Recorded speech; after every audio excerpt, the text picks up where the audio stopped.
Okay, good day everyone and welcome for today's financial hearing with Clas Ohlson. Also like to welcome everyone participating via the webcast and telephone conference. Moderator today is Niklas Färm from SEB Equity Research. He will be back later and lead the Q&A session. But I now hand over to the CEO of Clas Ohlson, Mr. Klas Balkov. Please go ahead, sir. Thank you, and of course let me also welcome you all to our financial report for our Q4 in the fiscal year, as well as we will finalize and conclude the full fiscal year 13-14. The agenda for today is the following. We will go through the key ratios for the fourth quarter. We'll also cover up some of our ratios for the full year. I would also like to give some updates on our strategic priorities, some of the initiatives we are doing or planning to do, as well as shared. We will then have a Q&A session led by Mr. Färm from SE-banken. But before going into to the ratios in the quarter, let me just give you a quick sum up on where we stand. We think we still have lots of energy in Clas Ohlson. We continue our momentum, what we've seen the past few months. We're still adding more stores. We're now up to 185 stores. We have added our fifth country with a franchise operation, as well as now we're up to 6.8 billion SEK in our rolling 12 sales.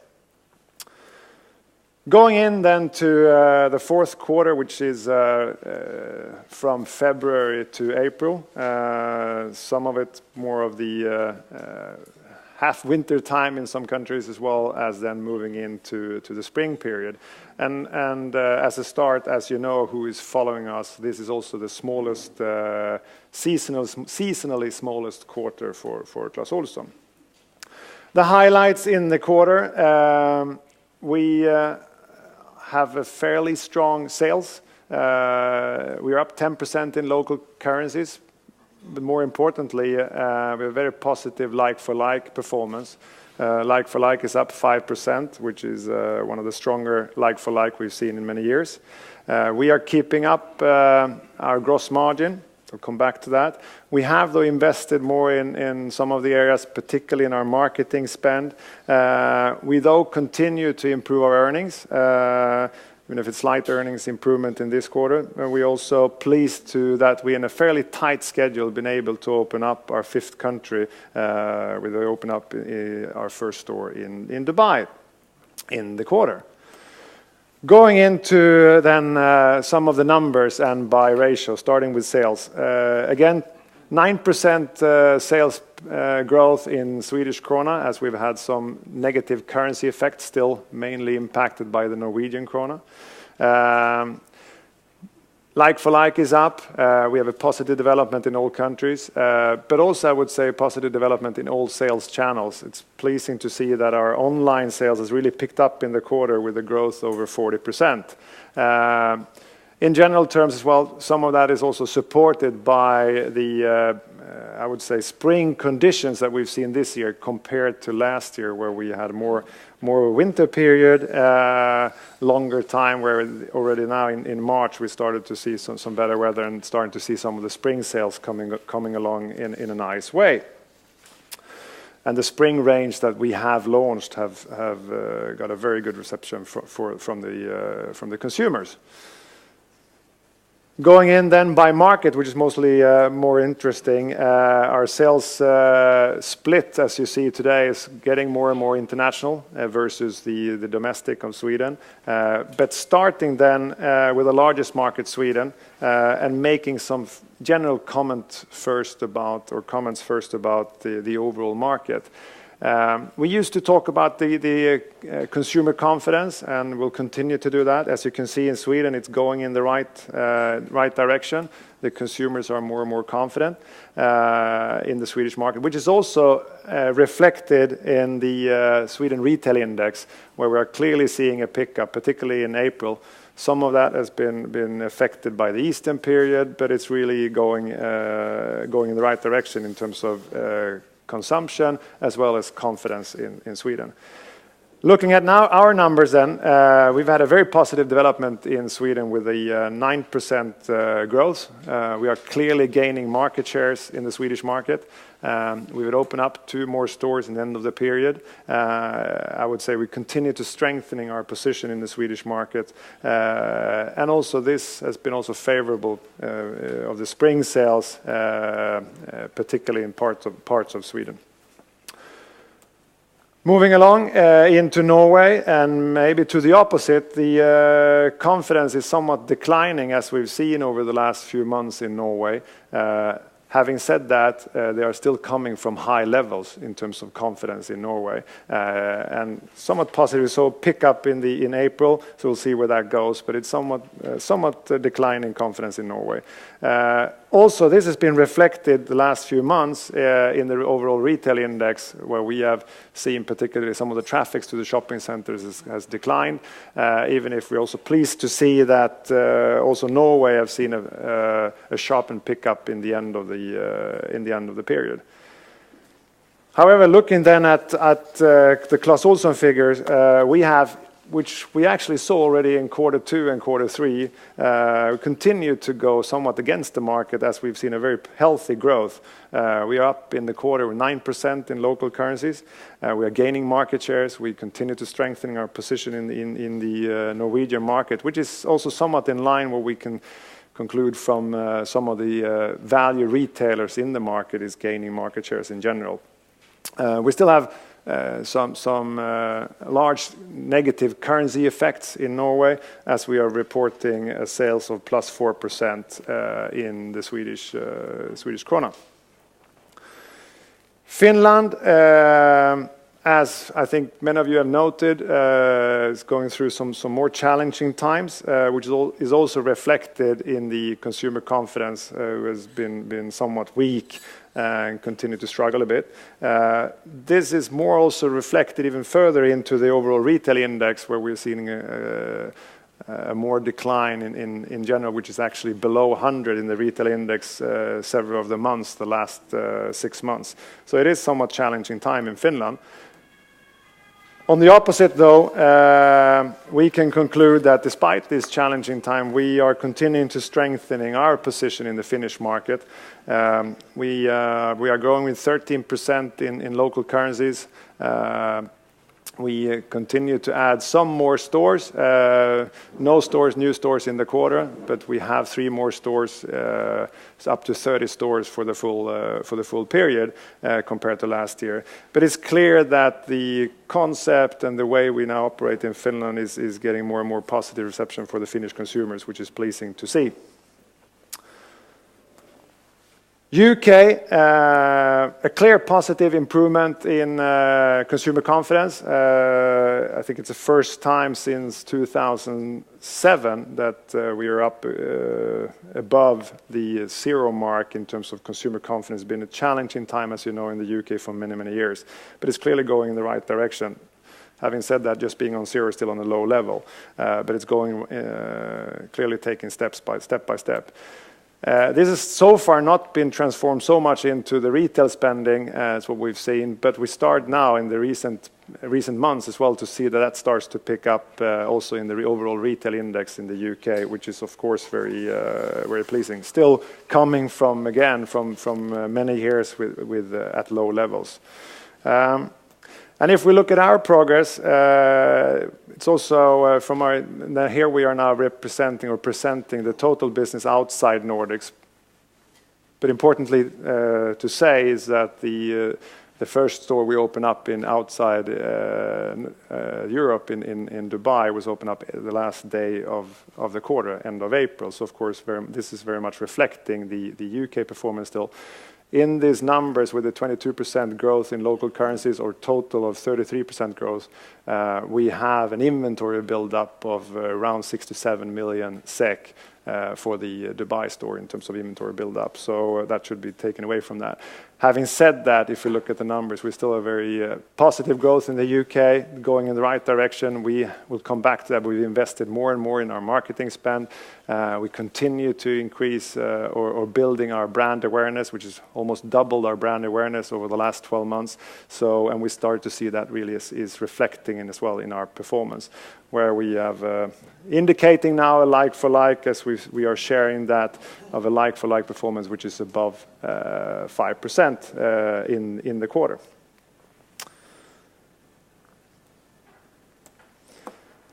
Going further into some of the other ratios, looking at gross margin, we are reporting a slight improvement in our gross margin. We continue to have some negative effect from our currencies. The Norwegian krona is impacting negatively. On the other hand, the US dollars is supporting that, so that is balancing some of that. But we also, as you've seen in some of the other quarters, our sales mix is going in the right direction, the mix between the categories and the mix between the products, and the sales steering is taking step by step in this. So we continue to have keeping up or holding up some of our margin work that we have aimed to do. Looking then at our share of sales cost, it's more or less flat versus last year.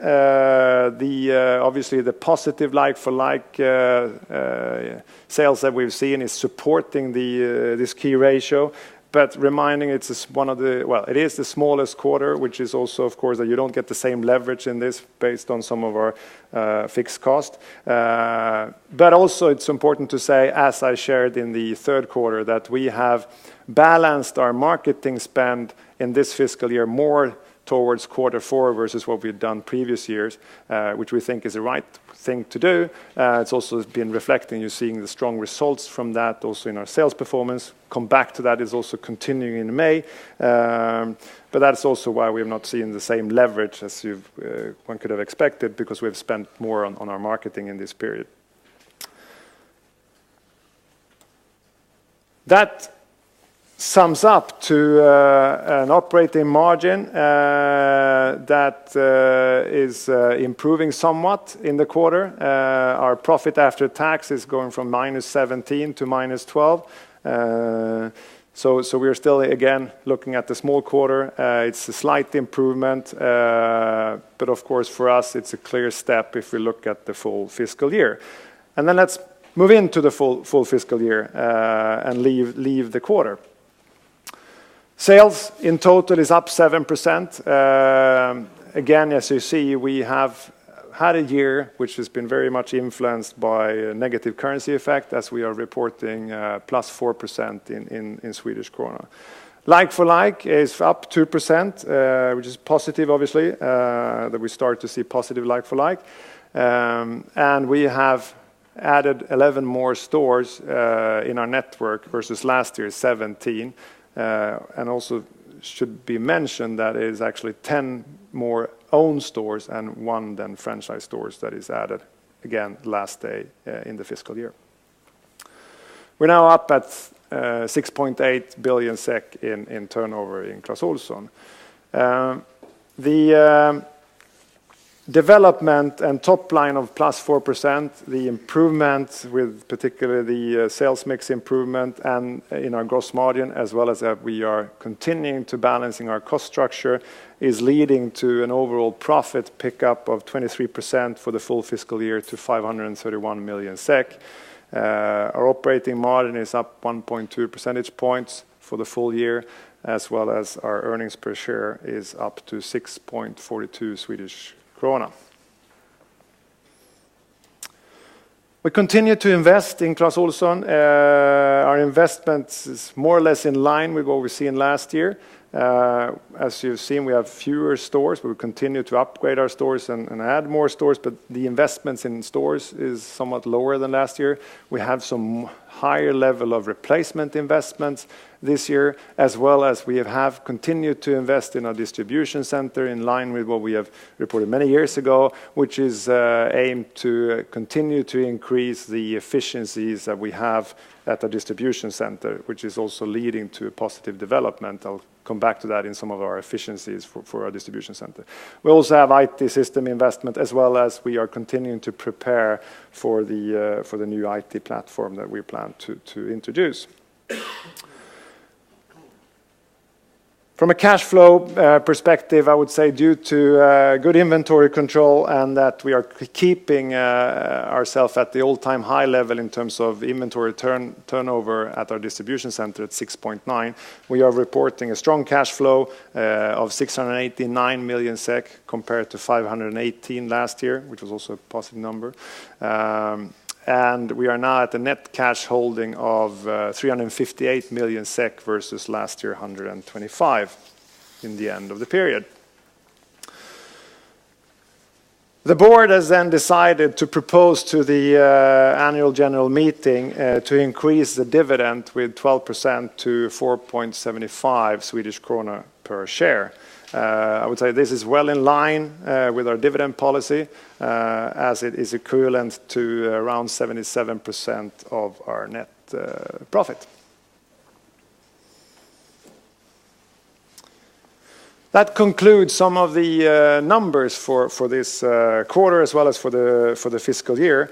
But let me now quickly just take you through some of our strategic priorities and some of the activities and actions that we are developing or that we have developed. First then reminding of that we are very clear on our agenda. We are clear about our vision that we are taking Clas Ohlson out to become an international leading retailer.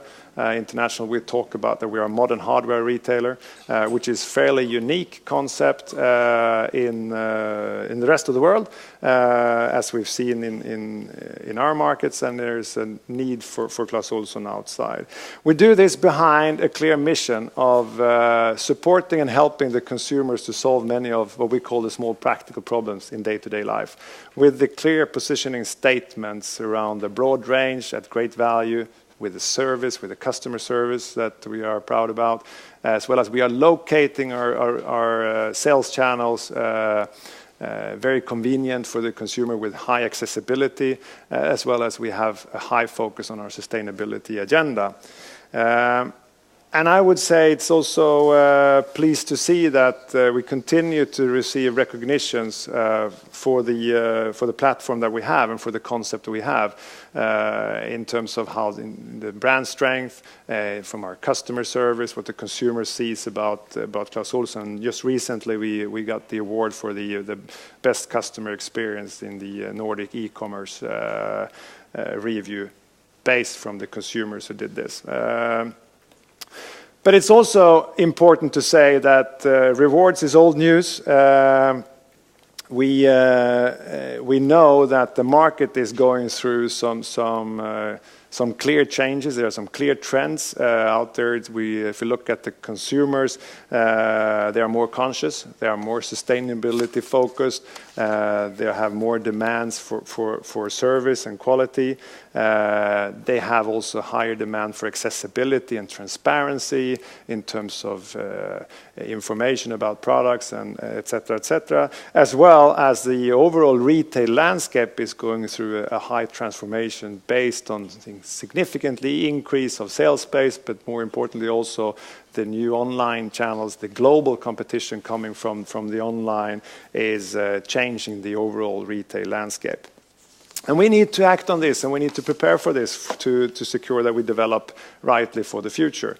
And I'm not going to go through the full agenda of what we are working on, but a few areas that I think is important. The range development, the heart of Clas Ohlson, how we develop our assortment. We continue to develop our mix, the range mix, to meet the consumer demands and what we're now learning, what the consumer wants to see, and how we can meet that in an easier, better way. We've seen some clear evidence from that with the launch of the fall range, as well as the spring product range that we have launched in this period. As well as we are taking more clear initiatives. We've just launched the paint initiative in this fall, which have had a fantastic reception for the consumers, as well as we are continuing to develop our position in terms of sustainability products like the energy savings, etc. And our private label portfolio is with a high focus on functionality, design and quality, and we're taking step by step to improve in these areas, and we are pleased to see that consumers is rewarding us for that as the share of our private label is continuing to increase. And then as we talked a few quarters ago about spare parts, we are one of the few who has offering over 10,000 spare parts to repair rather than to buy new products, and it's really a positive sales success in selling our spare parts. Coming from low levels, but still the trend is clear. Moving along to our sales channel progress, the stores that we have since a few years ago started to convert and to upgrade to make it easier to find the products and make it easier, better to provide inspiration for the consumers, we're continuing to drive that agenda. We're continuing also to optimize our locations for our stores, as well as our store formats, where we now have more than one format. We have 3 types of formats, as well as continuing to improve our sales solution in the stores or in the online to support and help the consumers with more information, with more transparency what we're offering. The online, what we call the omni-channel strategy, is very clear as well. We have taken steps. We have a long journey to go on this, but it's positive to see how these sales channels is working together, where the consumers is going into online, looking at our product, seeing where it is on the shelf, going to the store, or to the opposite. We see a clear, significant traffic increase to the online, both the mobile and the web, and it's also, of course, positive, as you've seen in this report, that our trading is also going in the right direction with a plus 40% in the quarter. In addition to this, some of the areas we're looking into is growing into new customer segments. We have today several of our customers coming from the B2B, business-to-business side. As shared, we can make it significantly easier for these customers to shop at Clas Ohlson. We know we have a great value and a strong brand. And we are now developing what we call Clas Office concept to make just it easier and more convenient for particularly the small office customers to shop at Clas Ohlson conveniently on online, or as many of the offices very, very nearly located to our store network, and it's going to make it easier for them to shop in our stores.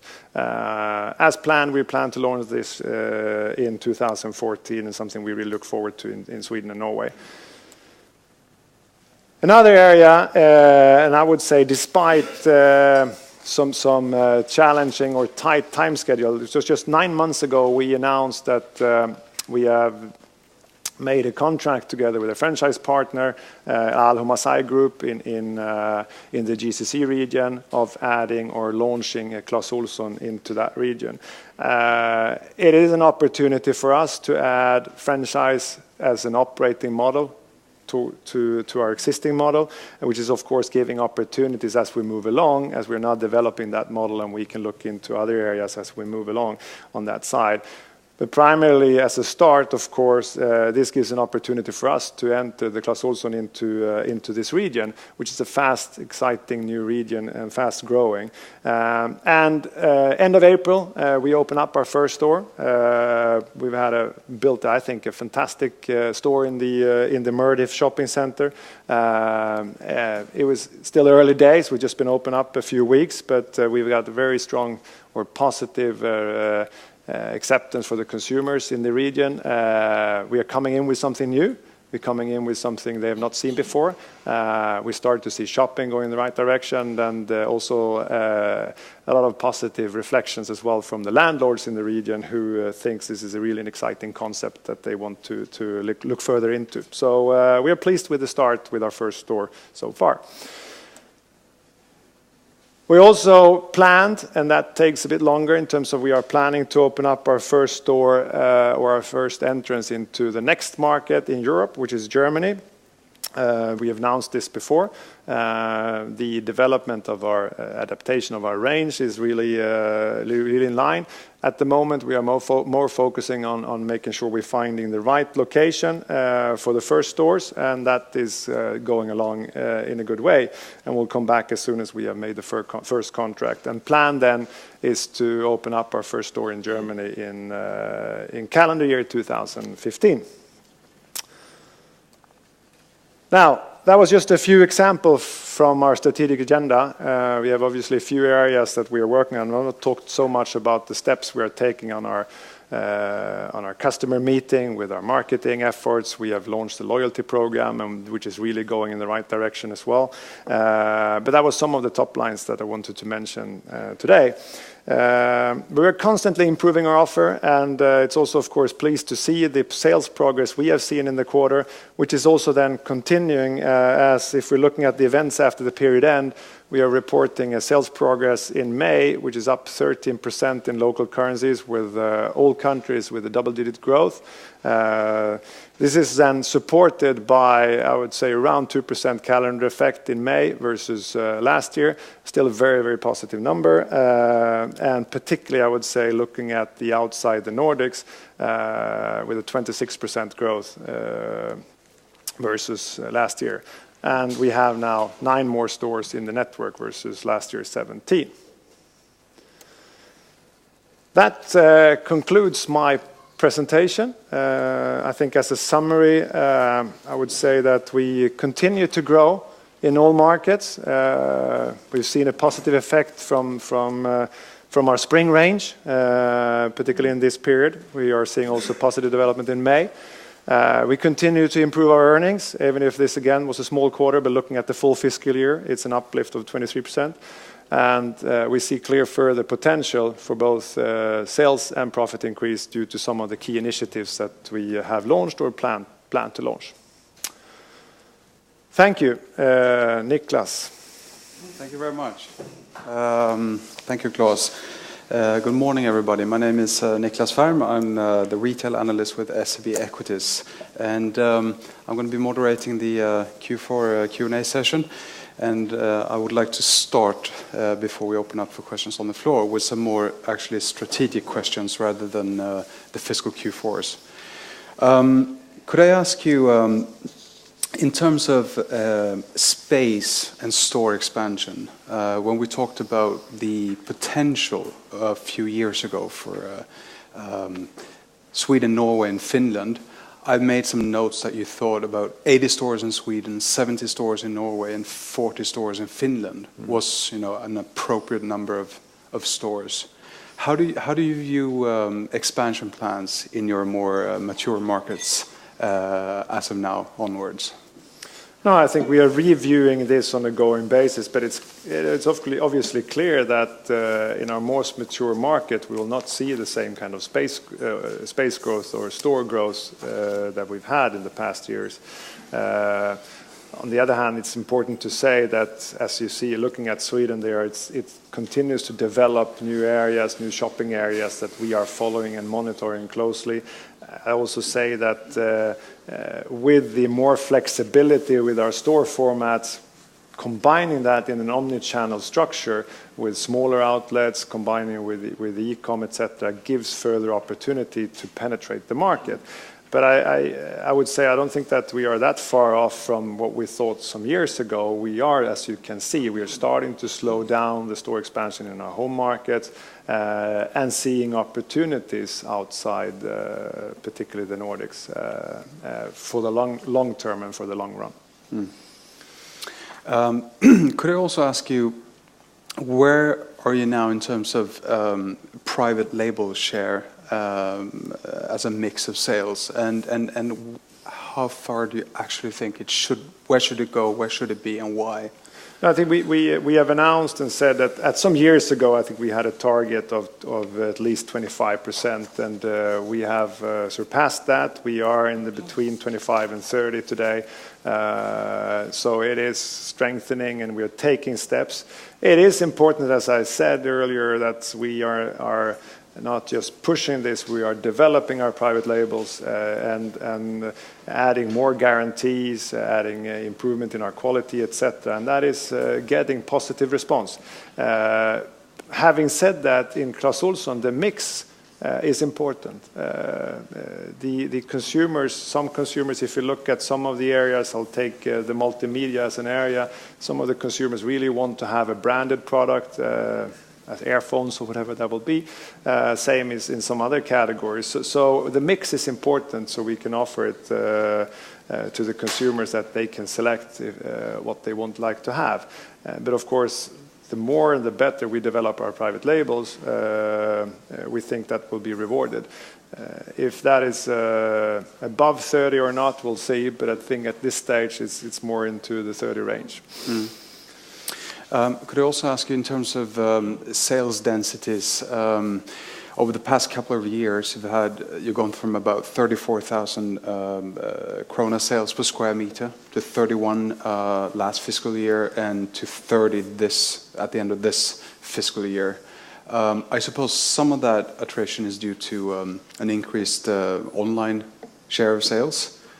But generally speaking, where do you think are we seeing sales densities bottoming out at these levels, or do you foresee a comeback to previous sales densities? No, but I think that it's a general trend, as I mentioned, in terms of the trend, what you've seen. If we look at just take Sweden as an example, and we could take our example as well. 10 years ago, you have significantly less sales space per consumer, even if I take that ratio, versus the growth has been 2-3%, but the sales space has grown almost 100% over the last 10 years or so. So of course that has impacted all retailers in a way. And if I look in our example, we had 2005. 5-6 stores in the Stockholm region. Now we have 16-17 stores. We have a fantastic business in Stockholm, but obviously it has impacted the sales space figure. Moving along, of course, is an important ratio. We need to develop it, but also as we are adding new countries, we have a lower sales space initially, and that will come, and that is impacting the total group sales space. Just a final question before I open up for the floor. On a more strategic point of view, but also in particular for me as an analyst to be able to run the numbers, could you outline the actual franchise model? Is it a cost plus and a royalty proposition, or how is the deal signed? And could you also give some comments on what you expect on the bottom line? But I think that it very much depends on how the sales performing is doing, as it is a model which is a normal franchising model, as we have a revenue based on their sales performance. That's how you should view it. You take a cut on their sales? Well, we get a franchise fee based on their sales. They have a franchise fee based on their sales. So that's a general normal model. So of course that our revenue will very much depend on how the sales is performing. Thank you, Clas. First question from the floor. Yes, hi. I'm Stellan Hellström from Nordea. I have a question on the fourth quarter. Then you had a bit of higher marketing spend in this quarter, and you also mentioned that there's some phasing in the year, where you spend more in Q4 compared to the other quarters. I'm thinking for the coming year. Is that meaning that we will see a level in the coming year here, which will be more in tune with last year, or is it a higher level going forward? No, we're not expecting as a marketing spend as a ratio to increase. So this has just been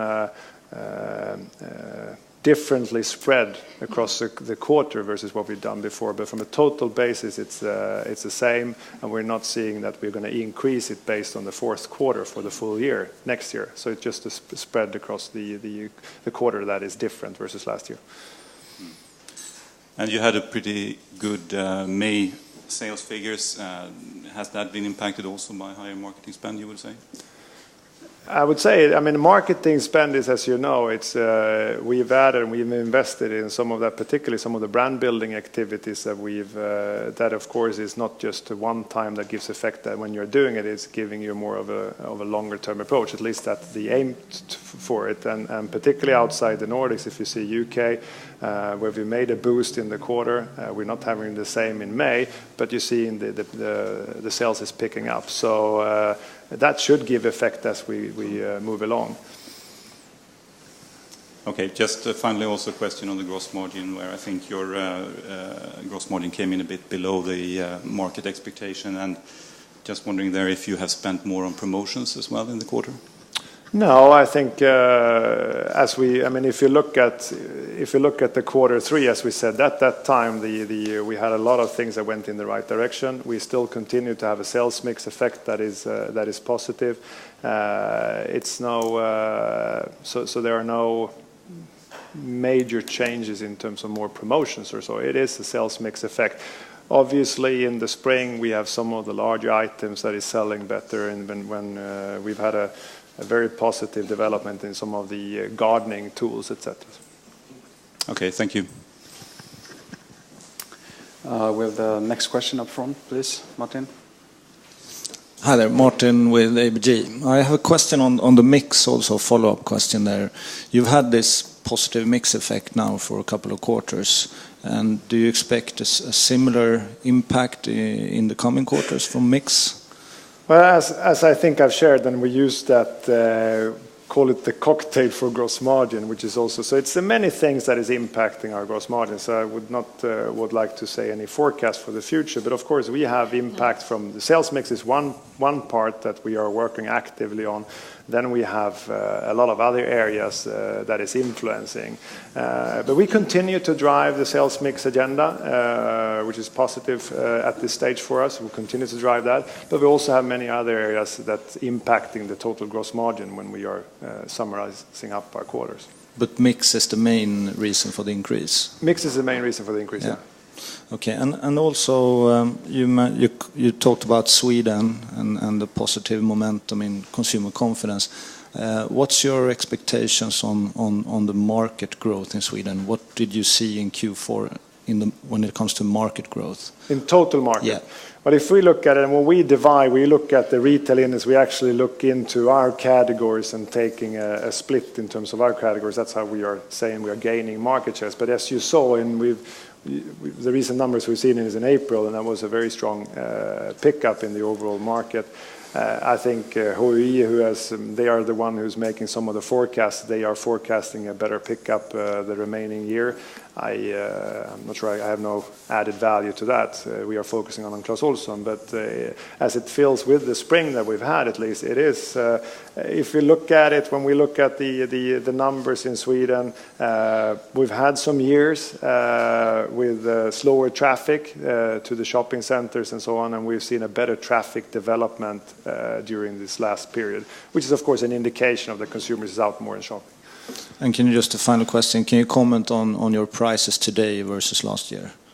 Well, pricing is up and is down. We are very committed to have a very strong price competitiveness out in the market. There are some pricing in certain areas that is going down. There are some pricing that is also due to inflation is going up. So it is a mix in that. And the net effect, well, would that be positive now? Or? It's very much depends on the volume, so it's not that easy to answer. Okay, thanks. While we pass the mic on, could I just add a follow-up question on that? If you do take the, I must say, very impressive like-for-like performance over the past quarter, how does that 5% or so actually break down into traffic, average ticket, and conversion rates? Well, we are not breaking that out, but as I can indicate that is that traffic has been very positive. We continue as well. I think the stores is doing a great job in terms of conversion. That is what we talked about, how we are presenting and how we are working on our sales solutions in our stores, and that is, and also of course the customer service. So that is also. So I would say all three areas actually is developing in even including ticket value. Would you say is traffic still down year on year, or is it actually No, approaching I would the say flat is level? that is, I think I indicated that is actually now, it's a little bit varies by market, but in general terms, we see traffic is picking up on a positive side, which I think is pleasing. Interesting. Next question, please. Rutger Smith.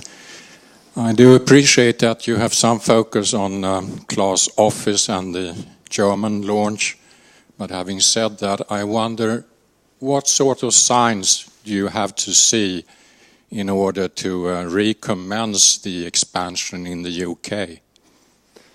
Well, I think for us, the UK, we've now been up in the UK for some time. We saw that, I think I said that in the UK market has been very challenging. But also on the other hand, we saw that from a short-term perspective is challenging, but from a long-term perspective, we are able to get good locations at more reasonable rent levels and so forth. Now when the UK starts to pick up, it's of course pleasing to see that we also not only picking up with the overall market trend, we are actually outperforming the market significantly during this period. So we'll continue to drive that agenda and continue to and if we start to see it's really picking up even further, we want to see more growth in our existing store network before we add more stores into and then we may even come to that we have 1 or 2 stores that we want to relocate due to more of what we have learned from the market and from the local area. But in total, we are continuing to monitor and follow this progress closely, and pleased to see that we are going in the right direction. Could I add on a question to that as well? How, if you look at, say, average tickets in the UK and you compare it to, say, a mature market like Sweden, where are you at in ballpark terms? Well, I think you said that traffic now starts to pick up in the UK, which is pleasing. But traffic is also been, we have located ourselves in good traffic areas. So the constant development is in terms of to continue to convert more for the UK consumers as well as improving our ticket value. So these are the 2 focus areas for us in the UK. That is still behind the Nordics. Any more questions from the floor at this stage? Could I ask you, when it comes to online, you've decided not to disclose the sales performance as of this fiscal year. I'm just curious to understand why that is. Why? Yeah. Yes. No, I think that it's very simple in that, from that perspective, just guides in a bit different way. I think what we are looking at it is coming from a total perspective. You call it then the omni-channel structure, which of course is that these channels works together, and we think it's more relevant to look at the total because.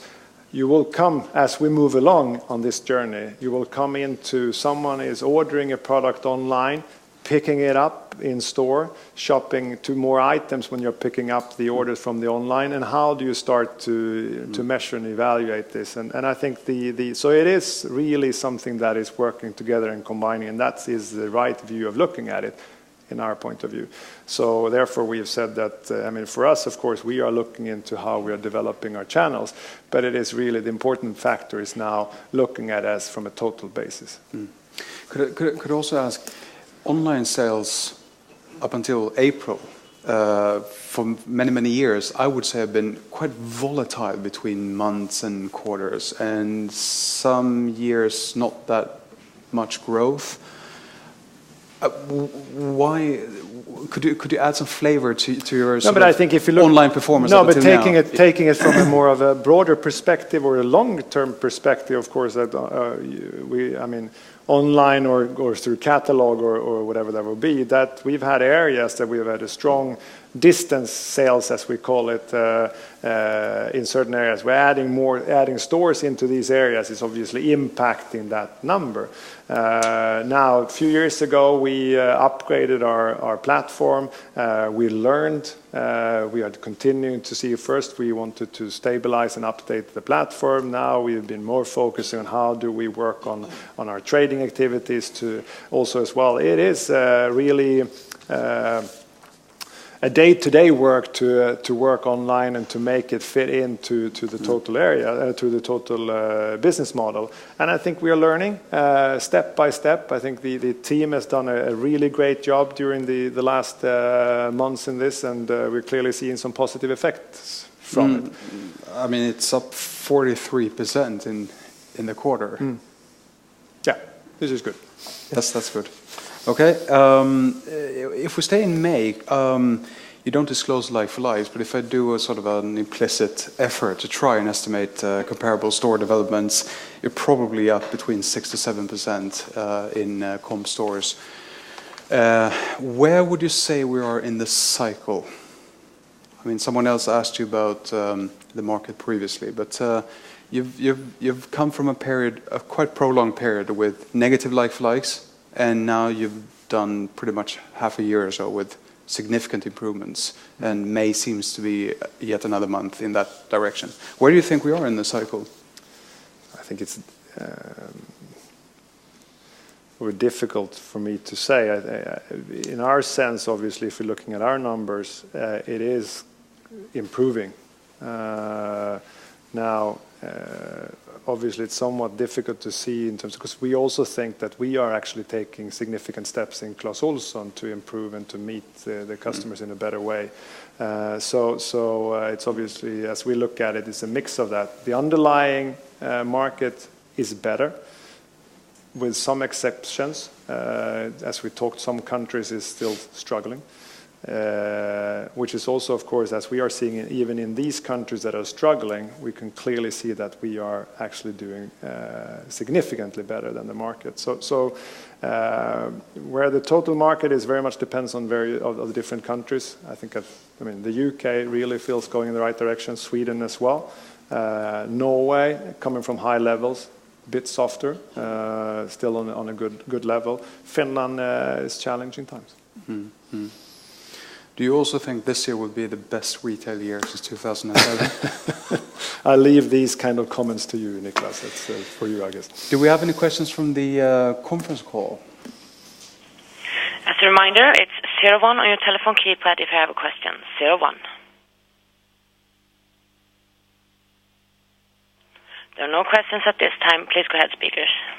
Thank you very much. Martin. Question on the sales mix, and if you compare the online sales to the store sales, is there any major difference in the mix of products? Somewhat. In general terms, you can say that you have somewhat higher ticket value on online, which from natural reasons. And the average ticket purchase is also in that perspective larger. But of course that is for us to drive that agenda as well. But there is where you have more of the higher purchase items is in general terms on online. Okay, thanks. Could I ask a little bit about Germany? It's still some time away, but it's getting very close. Could you give us any idea of sort of the magnitude of capex, cash operating expenditure investments, and perhaps even some run rate losses? The run rate, of course, I mean, obviously will be dependent on how we are. I think we are clear on that. The research we have done, the input we are getting from the German market, from Germans who are in Sweden, etc., or in Norway, is that the concept is something that is missing in the market. We are now want to take that theory out in practice. We are starting with a few stores, 1 to 2 stores initially, to learn this market. We are very excited about that. We will run this operationally from a distribution center normally, which is as we do today. So it will not be any capex for that. So it's very much, you see it as an added store. You'll have capex for that. You have, as we have done in the UK, we are building up a fairly small G&A for these markets, so we run it efficiently until we see progress. So I think from an investment point of view, yes, you will have some investments very much related to the stores pending also then on the store how much we need to invest in the store when we come in, pending on the contract. Operational wise, obviously depends on how we are performing. Have you signed the contracts yet? I will inform you when we sign the contract. Thank you. Okay, I basically just have one more strategic question left, so final call for the floor. Okay. I understand this question absolutely relates to the board of directors as well, but I would like to ask you a little bit about the dividend, the cash flow, and the balance sheet. You pay out about 7% of earnings, which is well above your target, which is at least 50% payout. It's in line with the target. It's in line, you could say. 10%. You make about 600-700 million of operating cash flow before working capital investments. The dividends are about 300 million or so, and you have net cash of 350+ million. Do you think that is an optimal balance sheet if you can take into considerations the cash flow you generate every year? And what do you see in terms of dividend potential in case you would actually change the very, very strong net cash position somehow? As you said, it is really for the board as well as for the AGM but I think that we are following our policy. I think we would like to have a steady growth continuous steady growth on our dividend. Last year we had a flat, and now we are increasing it again, which we would like to see. So I think the answer you get from me is that we are following our policy, and we're driving that agenda. Okay. Thank you very much, Clas. Thank you. Most entertaining. Thank you, everybody for calling in and listening. Yeah. Thank you. Thanks for coming. Thanks.